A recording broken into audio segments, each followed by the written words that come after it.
Hello everyone, एक बार फिर से स्वागत है आपका यूट्यूब चैनल नितेश एजुकेशन 27 पर। तो फ्रेंड्स, जैसा कि लास्ट क्लास में हम लोगों ने डिस्कस किया था, साइकोलॉजी का जो हमारा टॉपिक चल रहा था वो था मोटिवेशन। उसको हम लोगों ने कंप्लीट कर लिया है। और जैसा कि लास्ट क्लास में मैंने कहा था, नेक्स्ट क्लास में हम लोग जो है पीजीटी साइकोलॉजी के प्रीवियस ईयर के सॉल्व पेपर जो हैं डिस्कस करेंगे। प्रीवियस ईयर का सॉल्व पेपर, क्वेश्चन पेपर को डिस्कस करेंगे और डिटेल एक्सप्लेनेशन देखेंगे। केवल आंसर ही नहीं, क्वेश्चन के आंसर ही नहीं देखेंगे, उससे रिलेटेड मैं आपको ये भी बता दूंगा कि हाँ, इससे रिलेटेड और भी क्या क्वेश्चंस पूछे जा सकते हैं या इसका और भी क्या हल हो सकता है। इससे पहले अगर मैं बताऊं तो पार्ट 8 तक हम लोग इसको डिस्कस कर चुके हैं। जब इससे पहले फॉर्म आया हुआ था पीजीटी साइकोलॉजी का, तो उसी को आगे कंटिन्यू कर रहे हैं, इसलिए यहाँ पर मैंने पार्ट 9 लिखा है। तो स्टार्ट करते हैं। तो ये जो पेपर है आपका 17 अगस्त 2021 को कंडक्ट हुआ था, पीजीटी साइकोलॉजी का पेपर। और अगर आप लोगों को नहीं पता या जो न्यू स्टूडेंट्स हैं उनके लिए मैं बता देना चाहता हूँ, 2 घंटे का पेपर होता है, ठीक है।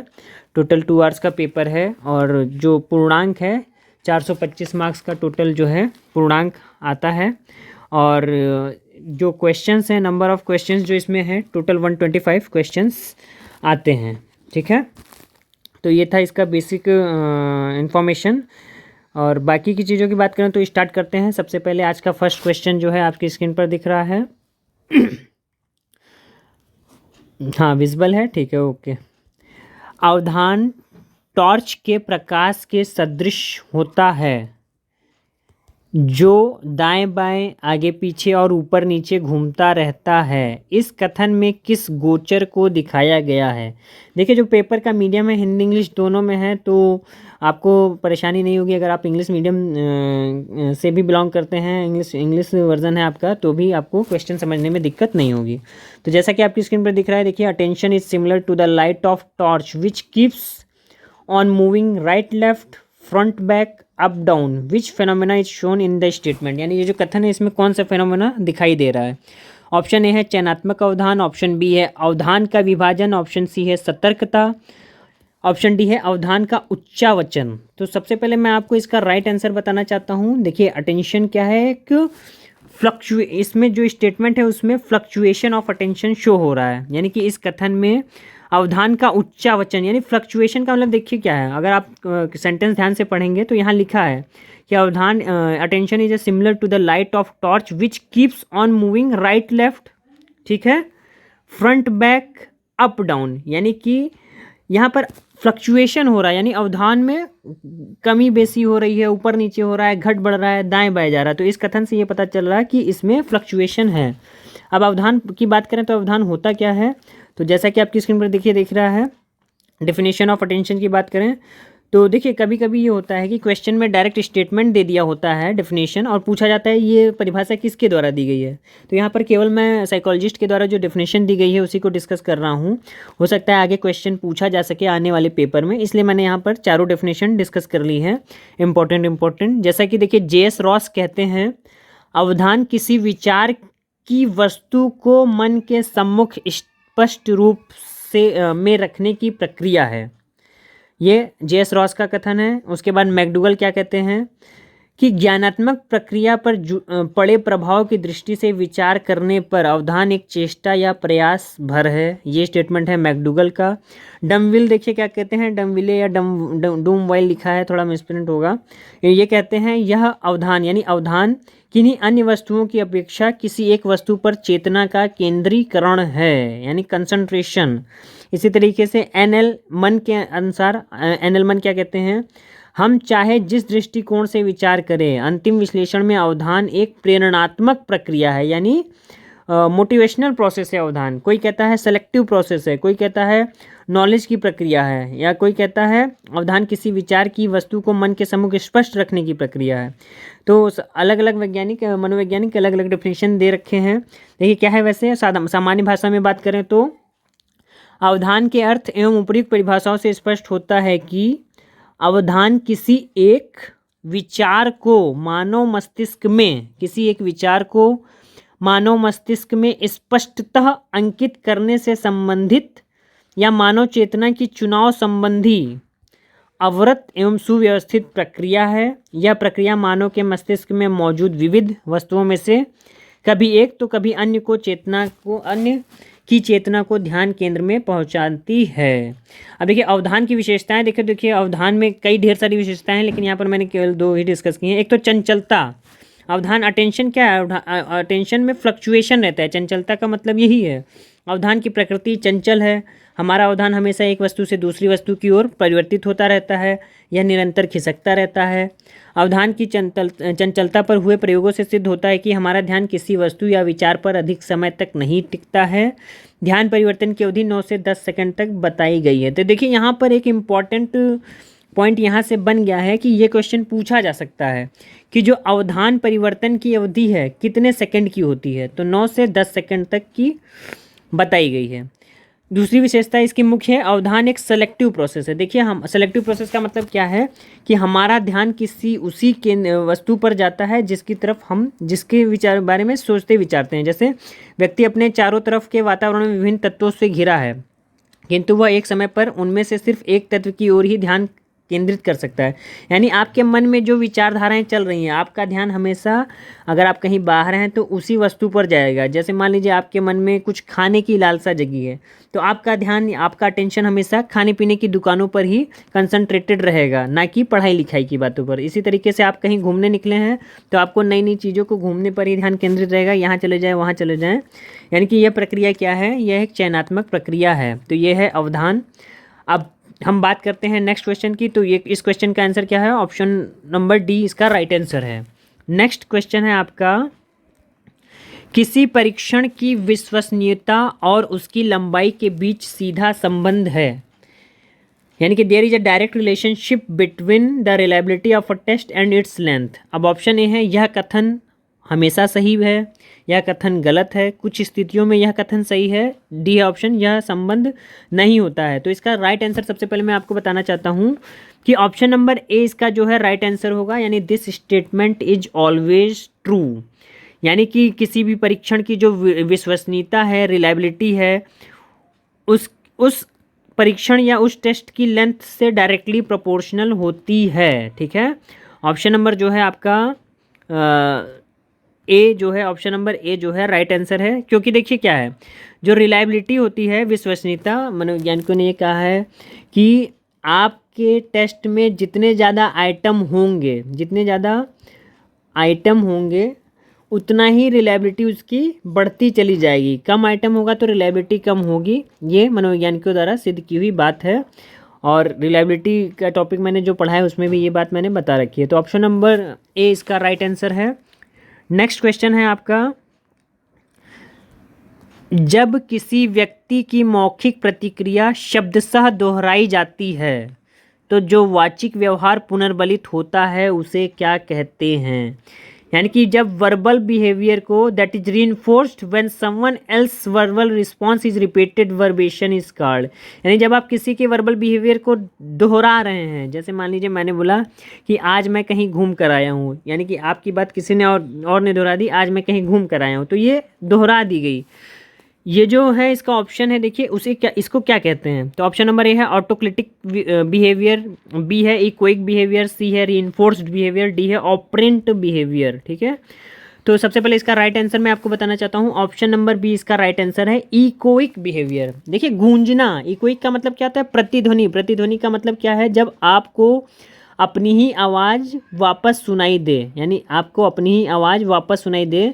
जैसे देखिए मान लीजिए आप कहीं पहाड़ी क्षेत्र में जाते हैं या किसी ऐसे स्थान पर जाते हैं जहाँ पर आप कोई बात बोलते हैं तो आपकी आवाज़ गूंज के आपके पास वापस आ जाती है। तो सेम वही कॉन्सेप्ट यहाँ पे है। तो इसे हम लोग क्या बोलते हैं, इको। इको का मतलब हमारी ही आवाज़ हमें वापस सुनाई दे। तो सेम वही चीज़ यहाँ पर है कि जब आप किसी व्यक्ति की मौखिक प्रतिक्रिया को शब्दशः दोहराते हैं तो जो वाचिक व्यवहार पुनर्बलित होता है उसे हम लोग इकोइक बिहेवियर या प्रतिध्वनिक बिहेवियर कहते हैं। साथ ही साथ एडिशनल इन्फॉर्मेशन आपको मैं यहाँ देना चाहता हूँ कि जो आपका माफ़ कीजिएगा, जो आपका ऑटोक्लिटिक बिहेवियर है ये क्या होता है। तो देखिए ऑटोक्लिटिक बिहेवियर क्या होता है, an autoclitic is a verbal behaviour that modifies the function of other verbal behaviours. यानी कि ऑटोक्लिटिक क्या है, एक ऐसा वर्बल बिहेवियर है जो कि अदर वर्बल बिहेवियर्स को मॉडिफाइज करता है। जैसे फॉर एग्जांपल मान लीजिए, I think it is raining, मैं सोचता हूँ कि बारिश हो रही है ना। पोसेसेस द ऑटोक्लिटिक, इसमें ऑटोक्लिटिक क्या है, आई थिंक, मैं सोचता हूँ, यानी कि ये एम्फेसाइज किया गया है यहाँ पर आई थिंक, यानी कि इसने मॉडरेट कर दिया किसे, the strength of the statement, statement को मॉडरेट कर दिया गया। लेकिन अगर देखिए मैं केवल बता इट्स रेनिंग, तो केवल बारिश हो रही है, सिंपल सा सेंटेंस है, कोई एम्फेसाइज नहीं है इसमें, कोई प्रोसेसिंग नहीं है, कोई ऑटोक्लिटिक नहीं है। लेकिन जहाँ पर आई थिंक जुड़ गया इसमें, तुरंत ये क्या हो गया, एम्फेसाइज्ड हो गया, पोसेसेस द ऑटोक्लिटिक, यानी ऑटोक्लिटिक इसमें जो है ऐड हो गया। ठीक है, तो ये ऑप्शन नंबर जो है इसका बी राइट आंसर होगा, इक्विक बिहेवियर। ठीक है, नेक्स्ट क्वेश्चन है आपके स्क्रीन पर, विक्रय लक्ष्य को प्राप्त करने पर पारितोषिक संप्राप्ति के लिए विक्रयकर्ता का व्यवहार किससे नियंत्रित होता है। यानी क्वेश्चन के कहने का मतलब ये है कि what governs the behaviour of sales person getting a bonus for achieving the sales target. यानी कोई सेल्स पर्सन है, अगर वह अपना टारगेट अचीव कर लेता है और उसके लिए उसे बोनस दे दिया जाता है ना। ठीक है, तो विक्रय लक्ष्य को प्राप्त करने पर पारितोषिक संप्राप्ति के लिए विक्रयकर्ता का व्यवहार किससे नियंत्रित होता है, यानी जो बिहेवियर है किससे नियंत्रित होगा। यानी सिंपल सी बात है, जो बोनस है इस क्वेश्चन के हिसाब से ये पूछा गया है कि सेल्स पर्सन को जो बोनस दिया जाता है वो किस प्रकार का रीइंफोर्समेंट है, प्राइमरी है, सेकेंडरी है, कंसिक्वेंट रीइंफोर्समेंट है, या डी प्रोबेबिलिटी ऑफ रीइंफोर्समेंट है। तो सबसे पहले मैं इसका राइट आंसर बताना चाहता हूँ, ऑप्शन नंबर बी जो है इसका सेकेंडरी रीइंफोर्समेंट जो है राइट आंसर है। पुनर्बलन यानी गौड़ पुनर्बलन जिसे हम कहते हैं वो राइट आंसर है। अब एडिशनल इन्फॉर्मेशन देखते हैं कि प्राइमरी और सेकेंडरी इन्फोर्समेंट होता क्या है।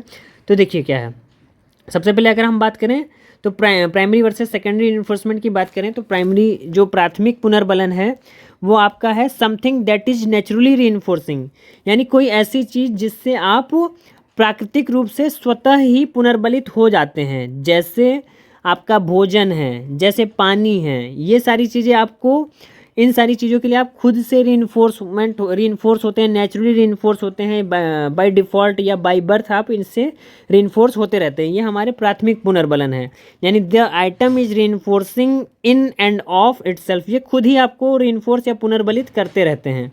लेकिन देखिए सेकेंडरी इन्फोर्समेंट क्या है, something that a person has learn to value or finds rewarding because it is paired or associated, यानी कि कुछ चीज़ें ऐसी होती हैं जब आप किसी चीज़ के लालच में, जैसे आपको पता है कि आपको इससे रिवॉर्ड मिलेगा, आप किसी लक्ष्य को पाने के लिए जब आप लाभान्वित होते हैं, या आप इसकी वजह से क्या है उससे पेयर्ड हो जाते हैं, उससे साहचर्य स्थापित कर लेते हैं, यानी किससे, अपने प्राइमरी रीइंफोर्सर से, तो आपका क्या कहलाता है, ये सेकेंडरी रीइंफोर्समेंट कहलाता है। यानी कि कहने का मतलब यहाँ है ये है कि जब आप प्राथमिक पुनर्बलन, जब आपका जो कोई ऐसी चीज़ है जो प्राथमिक पुनर्बलन से पेयर हो जाए, साहचर्यित हो जाए, तो वो क्या कहलाती है, गौड़ पुनर्बलन। गौड़ पुनर्बलन क्या है, मतलब वो चीज़ जिससे आप पहले प्राथमिक पुनर्बलन से पुनर्बलित हो जाते हैं, लेकिन बाद में द्वितीयक पुनर्बलन से आप साहचर्य होने के बाद आप उसी से पुनर्बलित हो जा रहे हैं, द्वितीयक रीइंफोर्सर से,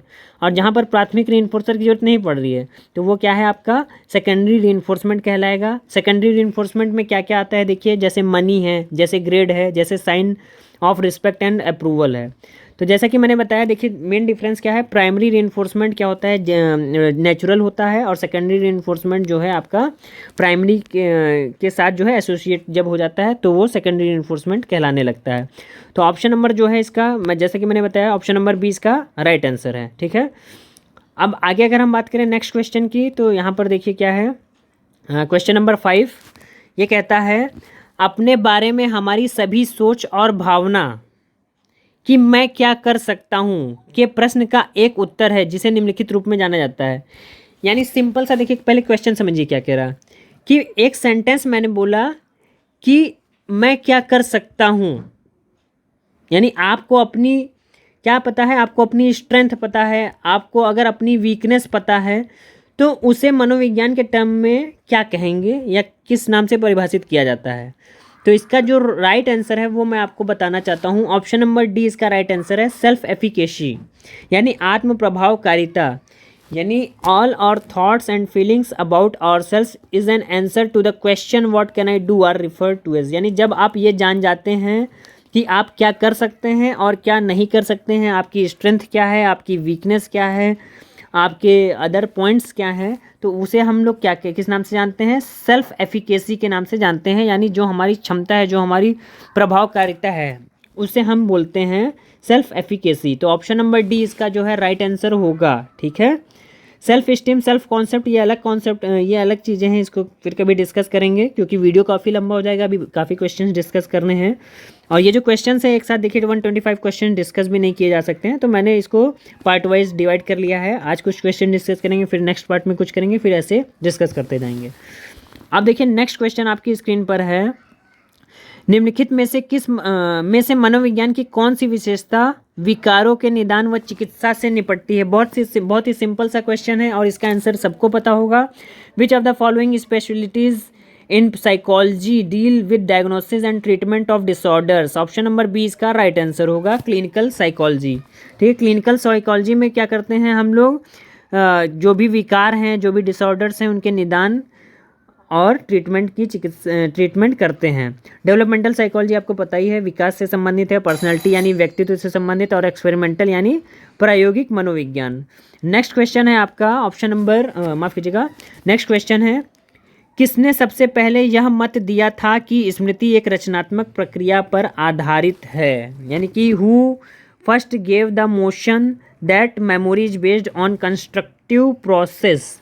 तो ऑप्शन नंबर ए है इसका राइट आंसर, बॉर्टलेट, है ना। बॉर्टलेट ने 1932 में, याद रखिएगा, बॉर्टलेट ने 1932 में जो है ये कहा था, ये मत दिया था कि स्मृति एक रचनात्मक प्रक्रिया पर आधारित है, यानी memory is based on a constructive process, 1932। और इनका पूरा नाम है फ्रेडरिक बॉर्टलेट। ठीक है, फ्रेडरिक बॉर्टलेट इनका पूरा नाम है। तो ऑप्शन नंबर ए है जिसका राइट आंसर। ठीक है, नेक्स्ट आगे बढ़ते हैं। नेक्स्ट क्वेश्चन है आपका, गिलफर्ड के प्रतिदर्श में निम्नलिखित में से कौन एक उत्पाद है।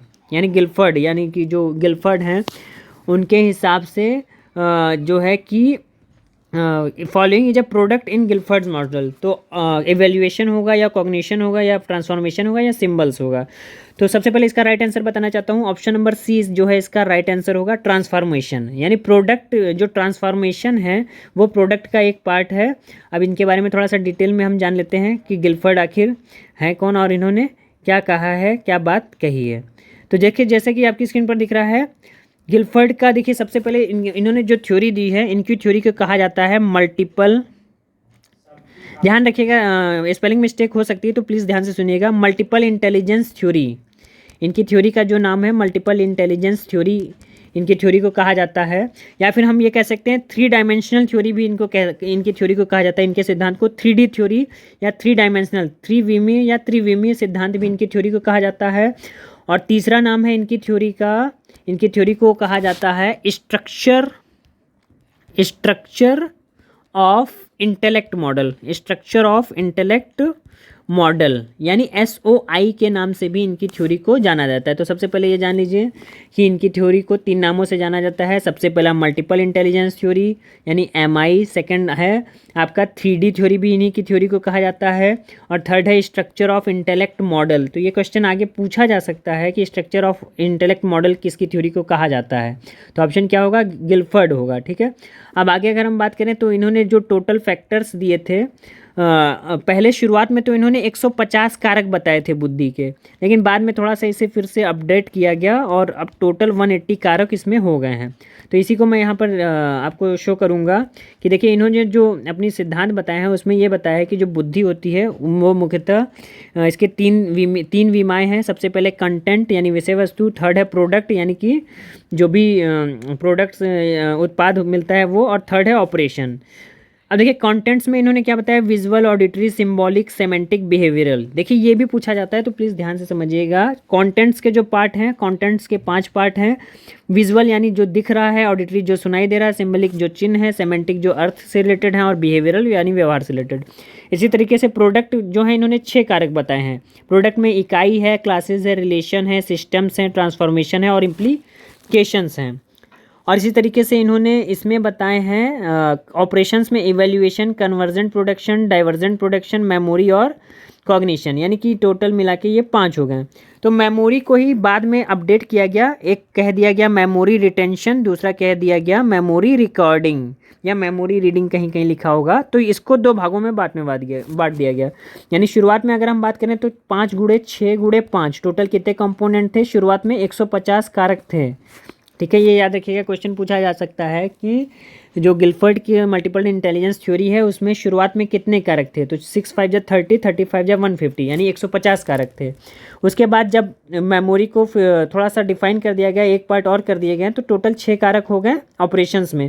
तो 6 टोटल ये हो गया 5 6 जा 30, 36 जा 180 कारक। ठीक है, तो टोटल 180 कारक इसमें हो गए थे। ठीक है, यानी कि मेमोरी रिकॉर्डिंग और मेमोरी रिटेंशन जो है बाद में 2 फैक्टर जोड़ा गया, यानी एक फैक्टर बढ़ गया, तो टोटल 180 कंपोनेंट हो गए थे। तो नेक्स्ट क्वेश्चन आपका है इसमें हाँ, जैसा कि हम लोग बात कर रहे थे गिलफर्ड के लिए, तो ऑप्शन नंबर सी जो है इसका ट्रांसफॉर्मेशन जो है राइट आंसर होगा, जैसे कि मैंने बता दिया। अब नेक्स्ट क्वेश्चन है आपका, विशेष शब्दों में कार्य विश्लेषण का वर्णन करता है, यानी in specific terms job analysis describe, यानी जॉब एनालिसिस क्या डिस्क्राइब करता है? सीधी सी बात है, इसका राइट आंसर है nature and component of task. Option number B इसका राइट आंसर है, कार्यों की प्रकृति और अवयव को डिस्कस करता है जॉब एनालिसिस। यानी जॉब एनालिसिस का मतलब क्या है? Nature and component of task को जो है डिस्क्राइब करता है। तो यहाँ पर जॉब एनालिसिस को थोड़ा सा मैंने यहाँ पर डिस्कस कर लिया है। देखिए, job analysis is the process of collecting and analysing information about jobs to right, यानी कि जॉब एनालिसिस क्या है? एक प्रक्रिया है सूचनाओं को एकत्रित करने की और विश्लेषण करने की, किस बारे में? कि जॉब डिस्क्रिप्शन और जॉब स्पेसिफिकेशन के लिए। यानी जॉब डिस्क्रिप्शन देखिए क्या होता है, और document that identifies the task and duties performed by a job, यानी कि जॉब डिस्क्रिप्शन ऐसा डॉक्यूमेंट होता है जो टास्क एंड ड्यूटीज़ की पहचान करता है किसी भी जॉब की। और जॉब स्पेसिफिकेशन क्या है? A document that identifies the qualification required by a job. Job specification ये बताता है कि किसी भी जॉब के लिए आपकी क्वालिफिकेशन क्या होनी चाहिए। तो देखिए, जॉब एनालिसिस के ये 2 पार्ट हैं, जॉब डिस्क्रिप्शन और जॉब स्पेसिफिकेशन। ये आगे पूछा जा सकता है, तो इसको ध्यान रखिएगा। नेक्स्ट है, देखिए इसमें क्या है, most organisations combine the job description and the job specification into a single document for each job. ये बात जो है अलग है, इससे कोई मतलब नहीं है। तो ये था आपका क्वेश्चन नंबर 9 की जॉब एनालिसिस क्या है। तो ऑप्शन नंबर बी जो है इसका राइट आंसर होगा। अब बढ़ते हैं हम लोग अपने नेक्स्ट क्वेश्चन की ओर। तो जैसा कि आपकी स्क्रीन पर दिख रहा है, देखिए क्या ऑप्शन, क्वेश्चन नंबर 10, टंकण को सीखते समय उच्च क्रम और निम्न क्रम अधिगम में संघर्ष कब होता है? यानी कि while learning to type when conflict occurs between higher order and lower order learning. तो ऑप्शन नंबर जो है इसका राइट आंसर होगा आपका, मैं राइट आंसर सबसे पहले बता देता हूँ। ऑप्शन नंबर ए इसका जो है राइट आंसर होगा, shift from letter habit to word habit. ठीक है, यानी कि जब आप टंकण सीख रहे हैं, टाइपिंग सीख रहे हैं, तो आप जो उच्च क्रम और निम्न क्रम के अधिगम में, यानी कि जब कॉन्फ्लिक्ट पैदा हो जाता है higher order and lower order learning के बीच में, तो ये क्या होगा? तो ये shift from letter to habit to word habit, यानी कि ये संघर्ष। देखिए, अभी लास्ट क्लास में हम लोग संघर्ष को पढ़ते हुए आए हैं मोटिवेशन में, कि संघर्ष होता क्या है। तो संघर्ष क्या होता है? जब हम अपने गोल पर नहीं पहुंच पाते हैं, या हमें अपने गोल पर पहुंचने में कोई बाधा आती है, अपने लक्ष्य पर पहुंचने में कोई बाधा आती है, तो वो हमारा संघर्ष हो जाता है। तो देखिए, जब आप टाइपिंग करते समय लेटर से वर्ड की ओर पढ़ना सीखते हैं, जैसे मान लीजिए पहले आप सीख रहे हैं लेटर टाइप करना, उसके बाद आप डायरेक्ट वर्ड की ओर शिफ्ट हो रहे हैं, तो आपके अंदर एक संघर्ष उत्पन्न होता है, जिसे हम क्या कहते हैं, कॉन्फ्लिक्ट्स के नाम से जानते हैं टाइपिंग में, ऑर्डर लर्निंग में। तो ये है shift from letter habit to word habit. Option number A जो है इसका राइट आंसर होगा। नेक्स्ट क्वेश्चन है आपका, information in short term memory enters long term memory through, यानी कि जो लघुकालिक स्मृति की सूचना दीर्घकालिक स्मृति में किसके द्वारा जो है शिफ्ट होती है या गुजरती है? तो ऑप्शन नंबर ए इसका है राइट आंसर, इलेबोरेटिव रिहर्सल के द्वारा जो है आपकी memory short term memory long term memory में जाती है। यानी शॉर्ट से लॉन्ग टर्म मेमोरी में हम किस प्रक्रिया से जाते हैं? सुविस्तृत पूर्वाभ्यास के थ्रू, सुविस्तृत पूर्वाभ्यास के थ्रू। ठीक है, तो यहाँ पर देखिए मेंटेनेंस रिहर्सल और इलेबोरेटिव रिहर्सल दोनों अलग अलग चीज़ें हैं। क्या है देखिए, it is an important control process of STM and it is use to retain the information for as much time as required. Carried through vocal और साइलेंट रिपीटेशन, यानी कि वोकल या साइलेंट रिपीटेशन के थ्रू हम इसको carry करते हैं। इलेबरेटिव को मैंने बता ही दिया अभी, जस्ट ऑप्शन में ही आपका जो है दे रखा है कि इलेबरेटिव जो है रिहर्सल क्या है। नेक्स्ट क्वेश्चन है आपका question number 12, guidelines for counselling and guidance of each of the school stages are given, यानी कि प्रत्येक स्कूल के चरण में परामर्श और निर्देशन की मार्गदर्शिका किसमें दी गई है। तो इसका राइट आंसर है ऑप्शन नंबर ए, नेशनल करिकुलम फ्रेमवर्क में जो है guidance for counselling and guidance of each of the school stages की बात की गई है। ऑप्शन नंबर ए जो है इसका राइट आंसर होगा। नेक्स्ट क्वेश्चन है आपका, रमेश अति गति सीमा से गाड़ी चलाते हुए 3 बार पकड़ा गया। ठीक है, अदालत के द्वारा दिए गए 2 विकल्पों में से उसने गाड़ी चलाने को अनुज्ञप्ति से वंचित होने की अपेक्षा गाड़ी चलाने को कक्षा में जाने का विकल्प चुना, तो यह किसका उदाहरण होगा। देखिए पहले क्वेश्चन समझ लीजिए क्या कह रहा, कि मान लीजिए रमेश जो है 3 बार ओवर स्पीडिंग या गाड़ी चलाते हुए 3 बार पकड़ा गया, ओवर स्पीडिंग कर रहा था। तो उसे अदालत ने 2 ऑप्शन दिए हैं, या तो वो उसका ड्राइविंग लाइसेंस क्या है कैंसिल कर दिया जाए। ठीक है, देखिए लिखा है कोर्ट ही choose to attend the driving classes instead of losing the driving licence, यानी कि उसे 2 ऑप्शन दिए गए, या तो उसका लाइसेंस रद्द कर दिया जाए या फिर उसे ड्राइविंग क्लासेस कराई जाए कि कैसे गाड़ी अच्छे से चलाई जाती है एक नॉर्मल स्पीड में। तो इसका ये किस तरीके का एग्जाम्पल है। ऑप्शन ए है पॉजिटिव पनिशमेंट है, या धनात्मक पुनर्बलन है, या सी नेगेटिव रेनफोर्समेंट है, या option number D negative punishment है। तो इसका जो राइट आंसर है ये एक तरीके का नेगेटिव रेनफोर्समेंट है। ठीक है, ये एक तरीके का नेगेटिव रेनफोर्समेंट है। अब क्वेश्चन एक बार ध्यान से पढ़िए, रमेश ओवर स्पीडिंग करते हुए 3 बार पकड़ा गया, अदालत ने उसे 2 विकल्प दिए और उसने चुना किसको, गाड़ी चलाने को अनुज्ञप्ति से वंचित होने की अपेक्षा गाड़ी चलाने की कक्षा में जाने का विकल्प चुना, यानी कि उसने गाड़ी चलाने की कक्षा में जाना ज़्यादा अच्छा समझा, यानी नेगेटिव रेनफोर्समेंट का ये एग्जाम्पल होगा। ऑप्शन नंबर सी है इसका जो है नेगेटिव रेनफोर्समेंट। ठीक है, क्योंकि अगर वो लॉस कर देता, देखिए ड्राइविंग लॉस की बात अगर है तो ड्राइविंग लॉस इसके लिए क्या है, ये पनिशमेंट है, ये क्या है, ये पनिशमेंट है। लेकिन यहाँ पर क्वेश्चन में दे रखा है कि उसने ड्राइविंग कक्षा में जाना पसंद किया, तो ये उसके लिए नेगेटिव रेनफोर्समेंट का काम है। अब देखिए नेगेटिव रेनफोर्समेंट होता क्या है, पहले ये समझिए। तो जैसा कि आपकी स्क्रीन पर दिख रहा है, ऋणात्मक पुनर्बलन से तात्पर्य वैसे पुनर्बलन से होता है जिसे परिस्थिति से हटा लेने पर भविष्य में अनुक्रिया के होने की संभावना बढ़ जाती है, यानी कि जो नेगेटिव रेनफोर्समेंट है उसको जब रिमूव कर दिया जाता है तो आपके उस अनुक्रिया के करने की दर बढ़ जाती है भविष्य में। जैसे एग्जांपल मान लीजिए ठंड है, बिजली का आघात है, तीव्र रोशनी है, ये सब ऋणात्मक पुनर्बलन के उदाहरण हैं, क्योंकि किसी अनुक्रिया के बाद होने के बाद परिस्थिति से यदि उन्हें हटा दिया जाता है तो प्राणी उस अनुक्रिया को भविष्य में और भी करना चाहेगा। जैसे मान लीजिए जो पहली बॉक्स में हल्के बिजली का शॉक वाला एग्जाम्पल था, उसमें पशु को शॉक दिया जाता था और जब वो सही प्रक्रिया कर लेता है, लीवर खोल लेता है, तो बिजली का आघात देना उसे बंद कर दिया जाता है। तो ये एक ऋणात्मक पुनर्बलन का अच्छा उदाहरण है।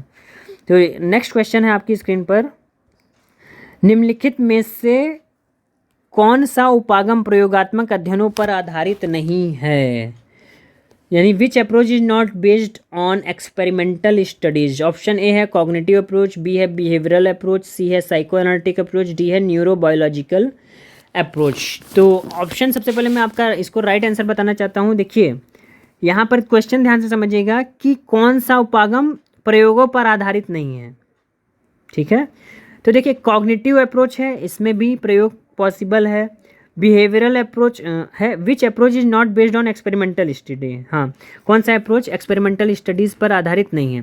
तो देखिए कॉग्निटिव अप्रोच है, व्यवहारात्मक उपागम है, जो आपने ऑपरेंट कंडीशनिंग पढ़ी है, इंस्ट्रूमेंटल कंडीशनिंग पढ़ी है, हल की थ्योरी पढ़ी है, ये सब बिहेवियरल अप्रोच है। जो आपने पियाजे की थ्योरी पढ़ी है ये कॉग्निटिव अप्रोच है।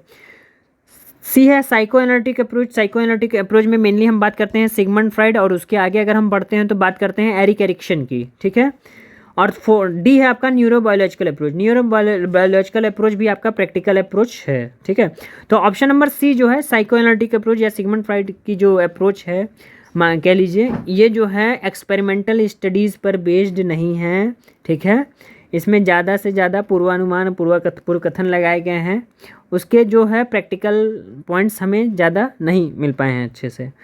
नेक्स्ट क्वेश्चन है आपका, बिने साइमन मापनी का तृतीय संशोधन किस वर्ष में प्रकाशित किया गया?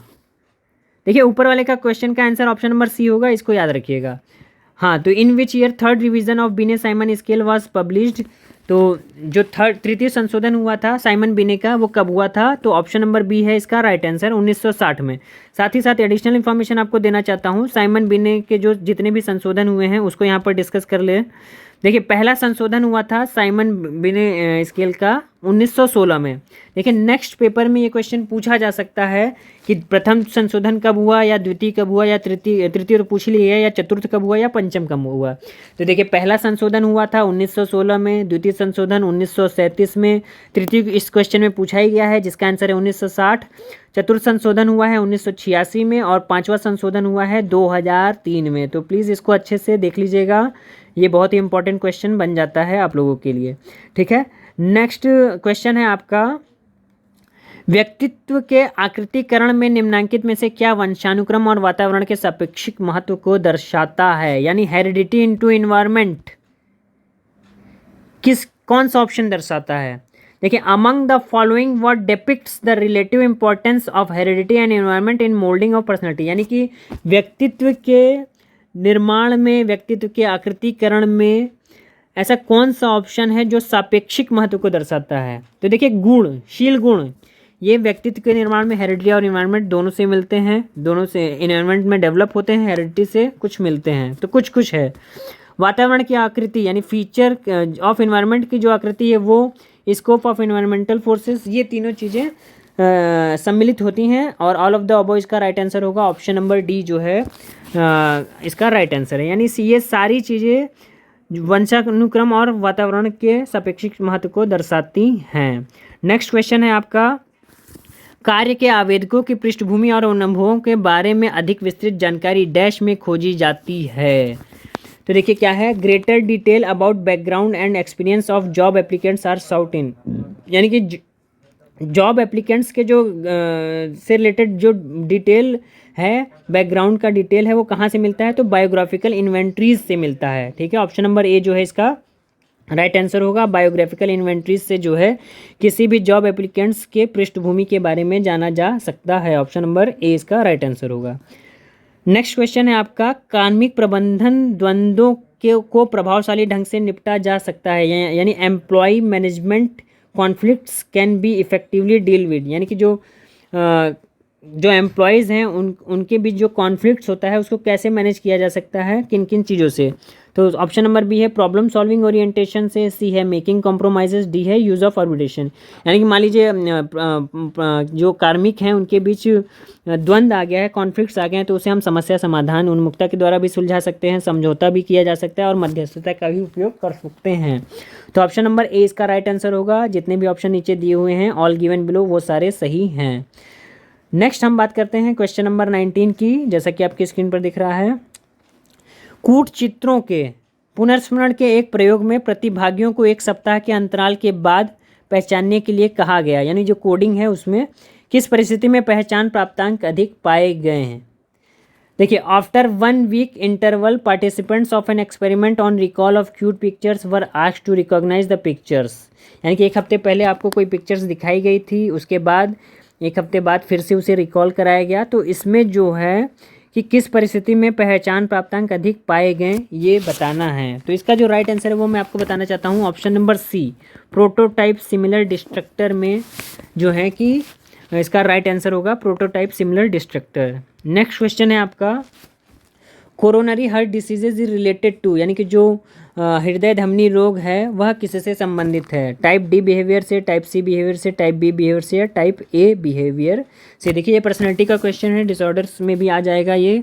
तो ऑप्शन नंबर डी है इसका राइट आंसर। सबसे पहले मैं बताना चाहता हूँ टाइप ए बिहेवियर, यानी जो कोरोनरी हार्ट डिसीज़ है यानी हृदय धमनी रोग जो होते हैं वो आपका टाइप ए बिहेवियर के लोगों में इसके चांसेस ज़्यादा होते हैं। देखिए टाइप ए बिहेवियर को दिया किसने? एडिशनल इन्फॉर्मेशन बता रहा हूँ, ध्यान से लिख लीजिएगा। फ्रीडमैन एंड रोजेनमैन, फ्रीडमैन और रोजेनमैन ने जो है 1950 में टाइप ए बिहेवियर के कॉन्सेप्ट दिया था। 1950 में फ्रीडमैन और रोजेनमैन ने जो है टाइप ए बिहेवियर का कॉन्सेप्ट दिया था। साथ ही साथ एडिशनल इन्फॉर्मेशन और देना चाहता हूँ कि देखिए ये बिहेवियर होते क्या हैं। तो अगर हम बात करें, देखिए type A, type B, type C, type D, सारे बिहेवियर का मैंने जो है आपकी स्क्रीन पर दिखा दिया है कि टाइप ए बिहेवियर वाले क्या, देखिए स्ट्रेसफुल होते हैं। स्ट्रेसफुल का मतलब, अगर stress is the main cause of all disease, यानी कि जो तनाव है वो सभी बीमारियों का जड़ है या सभी बीमारियों का कारण है। यानी स्ट्रेस बढ़ेगा तो आपके अंदर जो है हार्ट अटैक या हार्ट डिसीज़ के आने की संभावना ज़्यादा होंगे। तो टाइप ए की ये प्रॉपर्टीज़ सारी दे रखी हैं, एक बार इसको देख लीजिएगा, इसका स्क्रीनशॉट ले लीजिए, क्योंकि पूरा डिस्कस करूँगा तो काफ़ी वीडियो लंबा हो जाएगा और फिर बोरिंग हो जाएगा, ठीक है। टाइप बी के लोग इजी गोइंग होते हैं, टाइप सी कॉशियस, वॉरिड, और टाइप डी जो है डिस्ट्रेस्ड। ये सारी इनकी देखिए क्वालिटीज़ हैं, इसको एक बार प्लीज़ देख लीजिएगा। अब आगे नेक्स्ट क्वेश्चन पे हम लोग बढ़ते हैं। देखिए नेक्स्ट क्वेश्चन है आपका, कार्ल युंग के अनुसार सामूहिक अचेतन एक ऐसा काल्पनिक भंडार है जो निम्नलिखित में से प्राप्त होता है। यानी कि according to Carl Jung, collective unconsciousness is a common reservoir of images derived from which. तो ऑप्शन है आपका, हमारी पहले दबाई गई इच्छा, हमारी अपूर्ण इच्छा, हमारे पूर्वजों का वैश्विक अनुभव, या हमारा प्रारंभिक यौन तनाव। तो ऑप्शन नंबर सी इसका जो है राइट आंसर होगा, आर एंसेस्टर्स यूनिवर्सल एक्सपीरियंस। अब क्वेश्चन देखिए, समझिए क्या कह रहा है। कार्ल जूंग के अनुसार जो सामूहिक अचेतन है, जो कलेक्टिव अनकॉन्शियसनेस का भंडार है, वो हमें किससे मिलता है? तो वो हमारे एंसेस्टर्स से मिलता है, क्योंकि जो हमारी अचेतन मस्तिष्क में काफ़ी चीज़ें हैं वो हमें पीढ़ी दर पीढ़ी जो है मिलती रहती हैं, चलती रहती हैं। नेक्स्ट है आपका क्वेश्चन, कौन सी परिस्थिति समूह तनाव के स्थायित्व में योगदान देती है? यानी which condition contributes to permanence in group tension. तो इसका जो राइट आंसर है सबसे पहले वो मैं बता देता हूँ, डिफरेंस इन वैल्यूज़, यानी मूल्यों में जब आपके अंतर आने लगता है तो वह समूह तनाव के स्थायित्व का कारण बनती है, ठीक है। यानी जब मूल्यों में अंतर का मतलब आपके लिए किसी चीज़ का मूल्य कुछ और है, दूसरे के लिए उसी का मूल्य कुछ और होगा, तीसरे के लिए उसी का मूल्य कुछ और होगा। तो जब ये इंडिविजुअल डिफरेंसेस आ जाते हैं तो ग्रुप टेंशन जो है, which condition contributes to permanence in group tension में स्थायित्व ले आती है, बढ़ता चला जाता है। तो ऑप्शन नंबर सी इसका जो है राइट आंसर होगा। नेक्स्ट क्वेश्चन है आपका, देखिए, चालक अपनी गाड़ियों को हरी यातायात बत्ती पर चलाते हैं और लाल यातायात बत्ती पर रुक जाते हैं, यह कथन क्या बताता है? यानी कि ये ऑपरेंट कंडीशनिंग है, या क्लासिकल कंडीशनिंग है, या ऑब्जर्वेशनल लर्निंग है, या कॉन्टिग्यूटी लर्निंग है। तो इसका जो राइट आंसर है सबसे पहले वो मैं बताता हूँ, ये है ऑपरेंट कंडीशनिंग। अब ये ऑपरेंट कंडीशनिंग क्यों है, अभी इसको भी डिस्कस करते हैं। तो सबसे पहले ऑपरेंट कंडीशनिंग की बात करें तो क्रिया प्रसूत अनुबंधन, इसके बारे में आप लोगों ने पढ़ा ही होगा। स्किनर को माना जाता है, सबसे ज़्यादा योगदान स्किनर दे दिया है। क्लासिकल कंडीशनिंग की बात करें तो आईपी पेवलो का नाम सबसे पहले आ जाता है। सेंट्रल सीएनएस बेस्ड लर्निंग की बात ये करते हैं। ऑब्जर्वेशनल लर्निंग की बात करें तो इसमें जो है आपका एल्बर्ट बंडूरा का भी नाम अच्छे खासा लिया जाता है। तो इस तरीके से क्या है, अब इसका डिटेल एक्सप्लेनेशन की बात करें तो देखिए इसमें क्या है, क्लासिकल कंडीशनिंग और ऑपरेंट कंडीशनिंग में मेनली डिफरेंस क्या है। देखिए क्लासिकल कंडीशनिंग मैंने जैसा बताया इवन पेवलोव के द्वारा दिया गया, और ऑपरेंट कंडीशनिंग जो है बीएफ स्किनर के द्वारा दिया गया है। जो क्लासिकल कंडीशनिंग है वो आपके इनवॉलेंट्री रिफ्लेक्सिव बिहेवियर होता है, यानी ये अनैच्छिक व्यवहार है आपका, यानी सेंट्रल नर्वस सिस्टम बेस्ड होता है, इसमें आपका नियंत्रण नहीं होता है। लेकिन जो इन्वॉल्व्स इसमें आपकी ऐच्छिक होता है, जो ऑपरेंट कंडीशनिंग है। अब देखिए लाल बत्ती पर रुकना है या नहीं रुकना है, ये आपका डिसीजन है। आप चाहे तो रुक सकते हैं, आप चाहे तो नहीं रुकेंगे। और अगर आप रुकते हैं तो ये एक एथिकल बात हो जाएगी कि हाँ रेड लाइट है, रुकना चाहिए, ग्रीन लाइट पर जाना चाहिए। तो ये आपके व्यवहार का आउटकम है, ठीक है। लेकिन क्लासिकल कंडीशनिंग क्या है, सीएनएस बेस्ड होता है, ठीक है। आगे देखिए क्या है, studies individuals behaviour in relation to various internal और एक्सटर्नल स्टिमुलस। ये क्या है, studies behavioural pattern that take place in response to numerous rewards and outcomes पर बेस्ड होता है। तो ये है माफ़ कीजिएगा, ये है आपका ऑप्शन नंबर ए, इसका राइट आंसर होगा ऑपरेंट कंडीशनिंग, ठीक है। नेक्स्ट क्वेश्चन है आपका 11 से 14 वर्ष के बच्चों के निर्देशन के लिए राष्ट्रीय शैक्षिक अनुसंधान और प्रशिक्षण एनसीईआरटी के विकासात्मक ढांचे का क्या उद्देश्य है?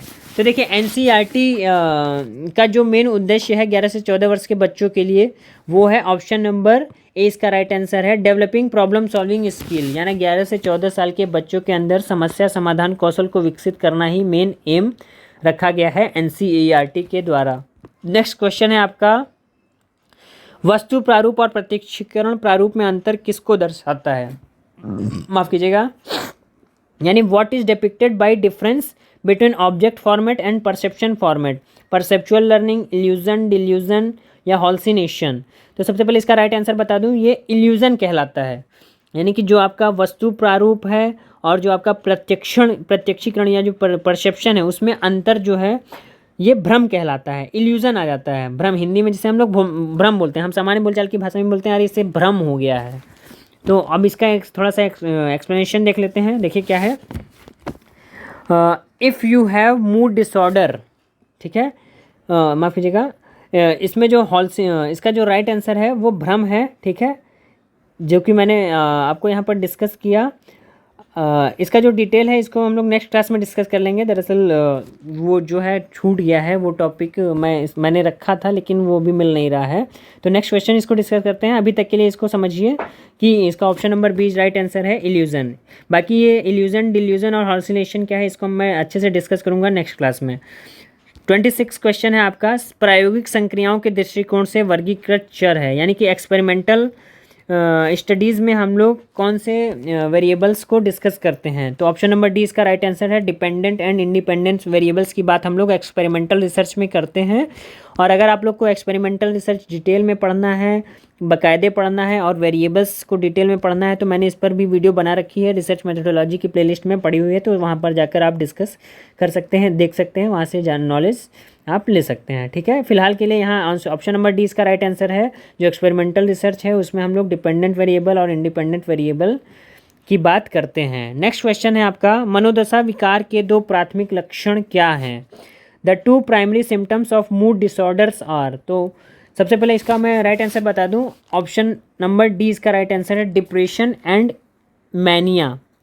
यानी कि मूड डिसऑर्डर्स के जो सिम्टम्स हैं वो अवसाद व उन्माद है। यानी आपको अगर मूड डिसऑर्डर हो गया है तो आप डिप्रेशन में जा सकते हैं, यानी डिप्रेशन में जाने लगेंगे, या फिर आपके अंदर उन्माद जो है जनरेट हो जाएगा। तो देखिए डिप्रेशन के बारे में सभी जानते हैं कि डिप्रेशन क्या होता है। अब जो मूड डिसऑर्डर है उसको डिस्कस करते हैं, मूड डिसऑर्डर आखिर है क्या।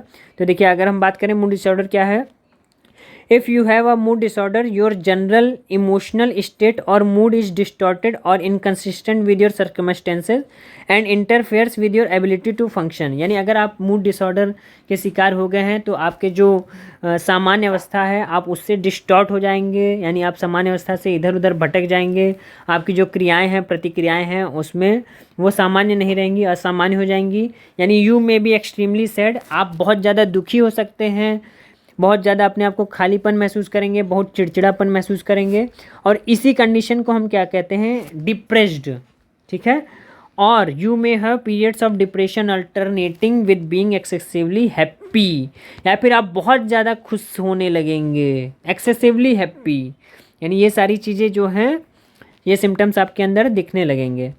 नेक्स्ट क्वेश्चन है आपका आज का लास्ट क्वेश्चन। देखिए वीडियो काफ़ी लंबा हो गया तो इसीलिए मैं कोशिश कर रहा हूँ कम से कम समय में आपको वीडियो डिस्कस करूँ, क्योंकि मैंने शुरुआत में ही बताया था कि वीडियो डिटेल में डिस्कस करेंगे ताकि इससे रिलेटेड और भी क्वेश्चंस हैं वो आने वाले एग्जाम्स में आपके लिए फ़ायदेमंद हों इससे। तो एडिशनल इन्फॉर्मेशन यहाँ पर इसलिए मैं शेयर कर रहा हूँ। अब आज का लास्ट क्वेश्चन है, IQ क्या है? एक नॉर्म है, रॉ स्कोर है, स्कोर ऑफ वर्बल इंटेलिजेंस है, या score of non verbal intelligence है। तो देखिए IQ क्या है, ऑप्शन नंबर बी इसका राइट आंसर होगा, रॉ स्कोर। अब IQ का फार्मूला क्या होता है यहाँ पर मैं ये डिस्कस कर ले रहा हूँ आपसे। IQ का जो फार्मूला होता है इंटेलिजेंट क्वेश्चन का, mental as upon chronological age into 100। अब IQ के बारे में और डिटेल में हम लोग नेक्स्ट क्लास में डिस्कस करेंगे कि किसने दिया था, कहाँ कहाँ संशोधन हुआ, टर्मन कौन है, बीने कौन है, ये सारी चीज़ें आगे हम लोग क्वेश्चंस आएगा तो इसको डिस्कस करेंगे। फिलहाल के लिए इतना ही। आशा करता हूँ आज का वीडियो आज के क्वेश्चन पेपर आपको अच्छे लगे होंगे, समझ में आए होंगे। किसी भी क्वेश्चन से रिलेटेड कोई भी कन्फ्यूज़न है तो मुझे कमेंट के द्वारा पूछ सकते हैं। और अगर आप UGC net paper first PGT psychology की तैयारी कर रहे हैं, साथ ही साथ किसी भी प्रकार की रेगुलर अपडेट्स पाना चाहते हैं